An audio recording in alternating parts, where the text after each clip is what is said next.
ബഹുമാന്യനായ ഉമർ ഫൈസിക്കെതിരെ നിരന്തരം ചില ആരോപണങ്ങൾ നമ്മുടെ പ്രിയപ്പെട്ട മുസ്ലിം ലീഗിലെ അംഗങ്ങളായ ചില സഹോദരങ്ങൾ ഇങ്ങനെ ഉന്നയിക്കുന്നുണ്ട്. ഇപ്പം മുനമ്പം വഖഫ് യുമായി ബന്ധപ്പെട്ട് നിരന്തരം അദ്ദേഹത്തിൻ്റെ പിന്നാലെ ചില ആളുകൾ ഇങ്ങനെ കൂടിയിട്ടുണ്ട്. അതിൻ്റെ ഭാഗമെന്നോണം വഖഫ് ബോർഡിൽ നിന്ന് ഉമർ ഫൈസിയെ മാറ്റി നിർത്തണമെന്ന് ചിലർ പറയുന്നുണ്ട്. എന്തായിരിക്കും അതിൻ്റെ പിന്നിലെ കാരണം?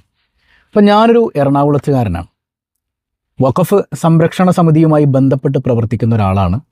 അതുമായി ബന്ധപ്പെട്ട കാര്യങ്ങൾക്കൊക്കെ എല്ലാവിധ പിന്തുണയും പ്രഖ്യാപിച്ച് അതിൻ്റെ കൂടെ നിൽക്കുന്ന ഒരാളും കൂടെയാണ്.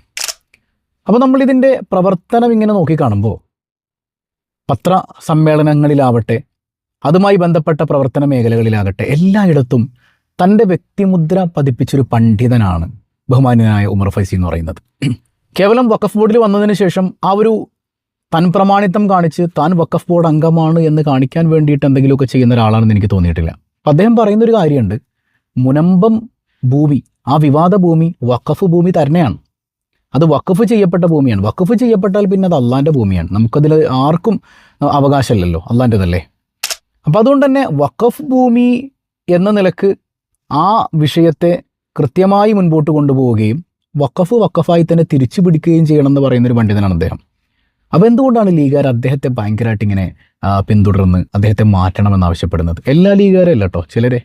എന്തായിരിക്കും ഉമർ ഫൈസിയുടെ പിന്നാലെ ഇങ്ങനെ കൂടുന്നതിൻ്റെ പ്രശ്നം? എനിക്ക് മനസ്സിലാകുന്നില്ല. ചില സംശയങ്ങൾ എൻ്റെ മനസ്സിൽ ഇങ്ങനെ തോന്നുന്നതാണ്. ഈ ഭൂമാഫിയകൾ ഒരുപാടുണ്ടല്ലോ. അവിടെ ഈ സാധാരണക്കാരല്ല ഇവിടുത്തെ പ്രശ്നക്കാർ.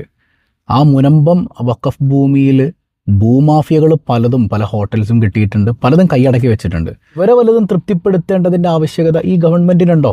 അതിൻ്റെ ഭാഗമായിട്ടാണോ ചില ആളുകൾ ഉമർ ഫൈസിയെ അടക്കം ഉദ്ദേശിച്ചുകൊണ്ട് ഈ വഖഫ് ബോർഡ് പിരിച്ചുവിട്ടിട്ട് വീണ്ടും പുതിയ വഖഫ് ബോർഡ് അതിലേക്ക് അംഗങ്ങളെ കൊണ്ടുവരണമെന്ന് ആവശ്യപ്പെടാനുള്ള കാരണം? അതുകൊണ്ടാണോ എന്ന് മനസ്സിലാകുന്നില്ല. 10 മിനിറ്റ് കൊണ്ട് ഈ വിഷയം തീരുമെന്ന് പ്രഖ്യാപിച്ച ആളാണ് പ്രതിപക്ഷ നേതാവായിരുന്നപ്പോൾ വി.ഡി. സതീശൻ. ഇപ്പോൾ 10 മിനിറ്റൊക്കെ കഴിഞ്ഞില്ലേ, മാസങ്ങളായില്ലേ.